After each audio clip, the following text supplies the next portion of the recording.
परिवार का त्याग करता है, संबंधों को छोड़ता है, संपत्ति से हक छोड़ देता है, इच्छाओं को खत्म करता है,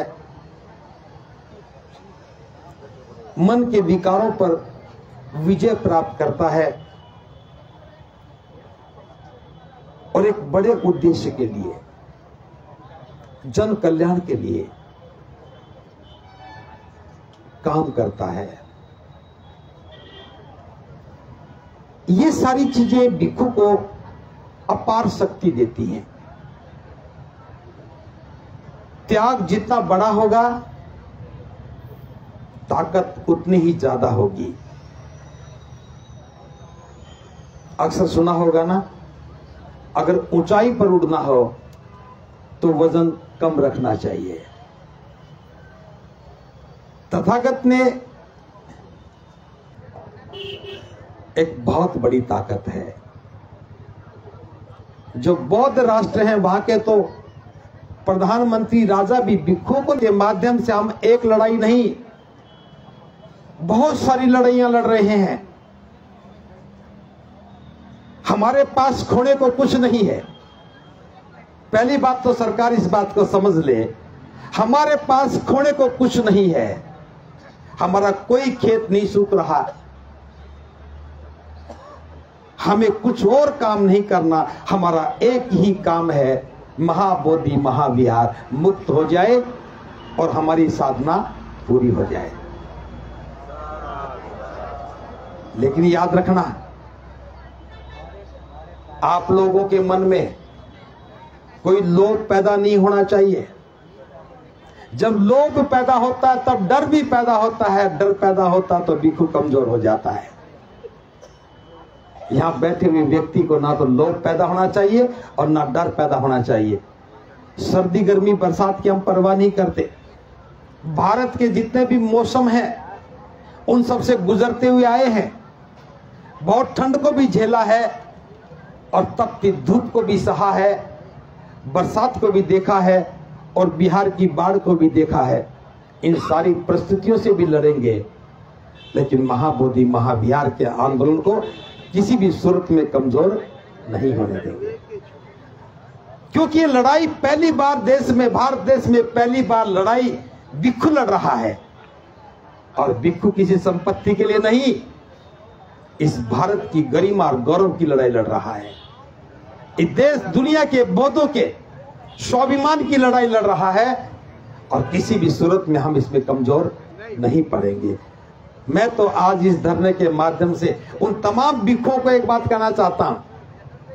अपनी डायरी जिसमें तारीखें लिख रखी हैं, किसी की शादी की तारीख लिखी है तो किसी का गृह प्रवेश लिखा है, किसी का कोई महाराष्ट्र में क्या करते हैं परित्राण लिखा है, किसी का भोजन दान लिखा है। उस डायरी को वहीं छोड़ करके आ जाओ। हमें किसी डायरी की जरूरत नहीं है। हमारी डायरी में तो बस एक ही बात लिखी होनी चाहिए, बीटी एक्ट 1949 निरस्त होना चाहिए और महाबोधि महाविहार बौद्धों के कंट्रोल में होना चाहिए, नियंत्रण में होना चाहिए। इसलिए आज इस धरने के माध्यम से 41वां दिन पूरा हुआ है। मैं फिर अपील कर रहा हूं देश के तमाम बौद्ध भिक्षुओं से। कहानी तो मैं दोबारा नहीं सुनाना चाहता, और कहो तो सुना भी दो, क्योंकि हर बार सुनने वाले लोग नए होते हैं। फिर सुना देता हूं, क्योंकि प्रसंग ही ऐसा था, मुझे जबरदस्ती बुलवाया गया है। और जब जबरदस्ती बुलवाया जाता है तो बात थोड़ी कठोर हो जाती है। मैं फिर कहानी सुना रहा हूं उन लोगों के लिए जो बंदर बन करके बैठे हैं। एक बहुत घना जंगल था, वो जंगल भी बिहार का होगा। बहुत बड़ा जंगल था, अनेकों प्रकार के जीव जंतु जंगल में रहते थे। एक दिन जंगल में आग लग गई और आग भी इतनी विकराल हो गई कि जंगल के सारे पशु अपनी अपनी जान बचा करके भागने लगे। पक्षी उड़ गए, जो रेंगते थे वो रेंग करके भागने लगे। सभी जीव जंतु अपना अपना जीवन बचाने के लिए दौड़ रहे थे। एक चिड़िया जो उसी जंगल में रहती थी वो ये सब देख रही थी, उससे नहीं देखा गया। उसने जलते हुए जंगल को देखा, उसके मन में करुणा जाग उठी। ये जंगल आज जल रहा है, इसमें हमारा जन्म हुआ है, पेड़ों की छांव में खेल कूद कर बड़े हुए हैं, इन्हीं के फल फूलों को खाकर के जीवन जिया है। आज ये जंगल जल रहा है तो हमारी भी कुछ जिम्मेदारी बनती है। वो चिड़िया उड़ी, नदी पर गई, चोंच में पानी भरा और आग पर डाला। फिर नदी पर गई, चोंच में पानी भरा, आग पर डाला और बार बार बस यही करने लगी। नदी पर जाए, चोंच में पानी भरे, आग पर डाले और ये करते करते आग और विकराल हो गई। उस आग की तप्त से उस चिड़िया के पंख झुलस गए, चिड़िया घायल हो गई। फिर भी वो थकी नहीं, हार मानी नहीं, नदी पर गई, चोंच में पानी भरा, पानी चोंच और आग पर डाला। एक बंदर दूर बैठा हुआ उस चिड़िया के प्रयास को देख रहा था।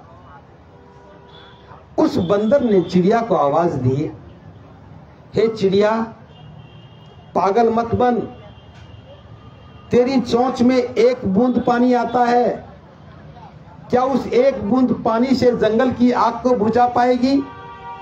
हे चिड़िया, पागल मत बन, देख तेरे पंख भी झुलस गए हैं, इस प्रयास में तू मारी भी जाएगी लेकिन जंगल की आग को नहीं बुझा पाएगी।